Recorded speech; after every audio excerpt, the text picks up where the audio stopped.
ரொம்ப கஷ்டப்படுறா. கஷ்டப்பட்டுட்டு நேரா மகாவிஷ்ணு கிட்ட போய் ஓன்னு அழறா.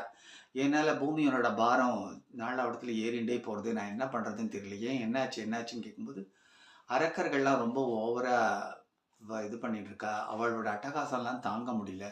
யார்கிட்ட போய் சொன்னாலும் யாருமே அத வந்து ஒரு இதுவாவே பொருட்டாவே ஏத்துக்க மாட்டேங்கிறா. நான் என்ன பண்றதுன்னே தெரியலன்னு சொல்லிட்டு போய் கீச்சு அழறா.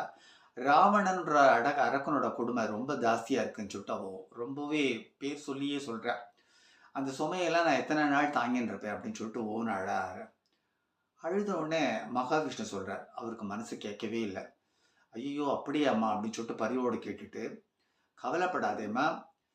ராமனுக்கு ராவணனுக்கு வந்து ஒரு மனிதனால தான் ஒரு முடிவு அப்படின்னு சொல்லிட்டு ஒரு இது இருக்கு.